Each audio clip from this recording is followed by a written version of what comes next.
नमस्कार, मेरा नाम कृति मिश्रा है और आप देख रहे हैं जयपुर एक्सप्लोर मैगजीन का डिजिटल प्लेटफॉर्म। जयपुर के समीप बसे चौमू इलाके में एक ऐसा रहस्य छुपा हुआ है जो कई लोगों के लिए आज भी अनसुलझा और भयावह बन गया है। यहाँ का चेतावनी बोर्ड सिर्फ एक सरकारी निर्देश नहीं है, बल्कि उस इलाके के पुराने किस्सों, लोक कथाओं और अनुभवों का परिणाम है। स्थानीय लोग बताते हैं कि चौमू के आसपास के जंगल और रास्ते रात होते ही किसी दूसरे ही संसार में तब्दील हो जाते हैं।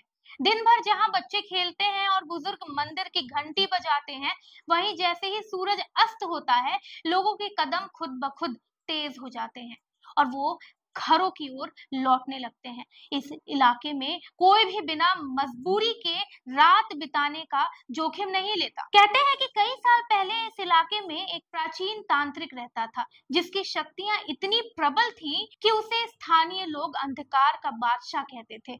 वो अपने काले जादू से इलाके में भय का वातावरण बनाए रखता था। जब उसके कृत्यों से लोग त्रस्त हो गए, तो एक बहादुर युवती ने उसकी शक्तियों को चुनौती दी।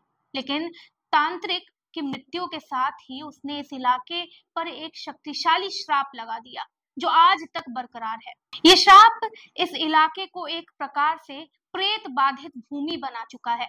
ये सूर्यास्त के बाद अजीबोगरीब घटनाएं घटने का सबूत है। स्थानीय लोगों की माने तो कई बार वो शाम को खेतों में काम करते हुए अचानक से अजीब आवाजें सुनते हैं, जैसे किसी ने जोर जोर से पुकारा हो या अचानक हवा में हलचल मची हो। कुछ तो ऐसे भी थे जिन्होंने सफेद साड़ी में लिपटी हुई महिला की परछाई देखी, जो बिना पैरों के हवा में तैरती हुई नजर आई। जो भी उस दिशा में झांका, वो डर के मारे भाग खड़ा हुआ।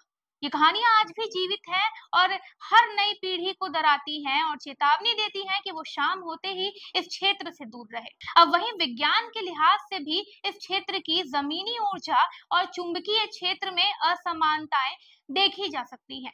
विशेषज्ञ कहते हैं कि यहाँ के जियोमैग्नेटिक फ्लक्चुएशन और पथरीली सतह से रेडिएशन का स्तर सामान्य से ज्यादा होता है, जो इंसान के दिमागी और शारीरिक संतुलन को प्रभावित कर सकता है। कई बार इलेक्ट्रॉनिक उपकरण भी अजीब तरह से काम करना बंद कर देते हैं। पर जब बात स्थानीय अनुभवों की आती है, तो ये सब भौतिक कारण पीछे छूट जाते हैं, क्योंकि जो महसूस किया जाता है वो विज्ञान से प्रतीत होता है। आज भी चौमू का वो चेतावनी बोर्ड एक ऐसी धुंधली परछाई की तरह है, जो यात्रियों और स्थानीय लोगों को एक संदेश देता है। यहाँ रुकना खतरे से खाली नहीं। ये केवल एक चेतावनी नहीं, बल्कि एक ऐसी अतीत का दस्तावेज है जिसमें इतिहास, पौराणिकता और रहस्य घुल मिलकर एक अनोखी दुनिया की तरफ इशारा करते हैं। ये कहानी सिर्फ सुनाने या पढ़ने के लिए नहीं, बल्कि महसूस करने के लिए है। एक ऐसी जगह जो अपने अंदर छुपे अंधकार और प्रकाश दोनों को साथ लेकर चलती है। आपको ये कहानी कैसी लगी? अपनी प्रतिक्रिया जो है वो कमेंट सेक्शन में जरूर दें और ऐसे ही अन्य खबरों को जानने के लिए हमारी वेबसाइट www.jaipurexplore पर